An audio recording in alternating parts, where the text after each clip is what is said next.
এই জুলাই সনদ এই সরকার বাস্তবায়ন ওনারা যেটা প্রতিশ্রুতি দিয়ে এসেছে সেটা বাস্তবায়ন করবেন না ততদিন পর্যন্ত আমরা মাঠ ছাড়ব না। আগামী 24 ঘন্টার মধ্যে আইনের আওতায় এনে দৃষ্টান্তমূলক শাস্তি দাবি করছি। জাতীয় নাগরিক পার্টি এনসিপির সারা দেশব্যাপী আজকের বিক্ষোভ সমাবেশের অংশ হিসেবে জাতীয় নাগরিক পার্টি সিলেট জেলার আজকের এই বিক্ষোভ সমাবেশে আপনারা যারা উপস্থিত হয়েছেন আপনাদের সবাইকে আমি মুবারকবাদ জানাই। যেসব বক্তব্য আসার সব বক্তব্য এখানে এসে গেছে। আমি 4টা গুরুত্বপূর্ণ ইস্যু এখানে টেনে আনব।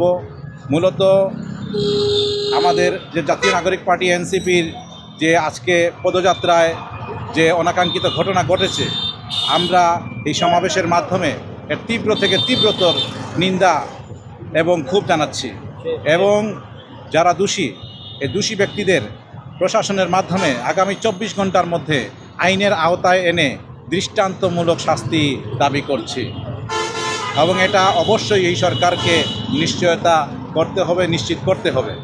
এর ব্যত্যয় ঘটলে এর জবাব ইনশাআল্লাহ এনসিপি দিতে প্রস্তুত। আমরা চাই না সাংঘর্ষিক কোনো পরিবেশ উদ্ভূত হোক। সরকার নতুন দায়িত্ব নিয়েছে। আমরা জাতীয় নাগরিক পার্টি এনসিপি এই যুবশক্তি সব ধরনের সাহায্য সহযোগিতা সমর্থন দিতে প্রস্তুত।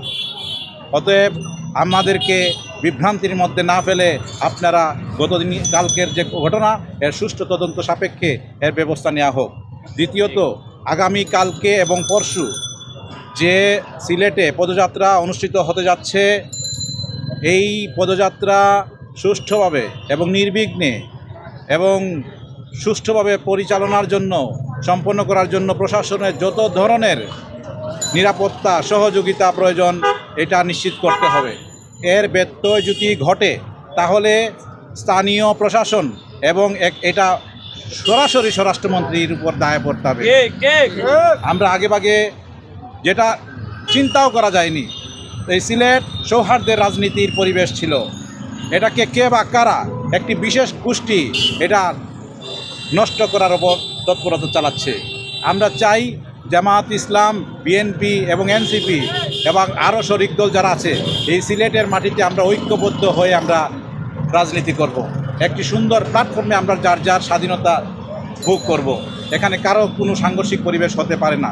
তৃতীয়ত, আমাদের যে জুলাই সনদ যেটার জন্য আমাদের আকাঙ্ক্ষা, এই আকাঙ্ক্ষা আপনাদেরকে এই সরকারকে বাস্তবায়ন করার জন্য দায়িত্ব নিতে হবে এবং যতদিন না এই জুলাই সনদ এই সরকার বাস্তবায়ন ওনারা যেটা প্রতিশ্রুতি দিয়ে এসেছে সেটা বাস্তবায়ন করবেন না ততদিন পর্যন্ত আমরা মাঠ ছাড়ব না।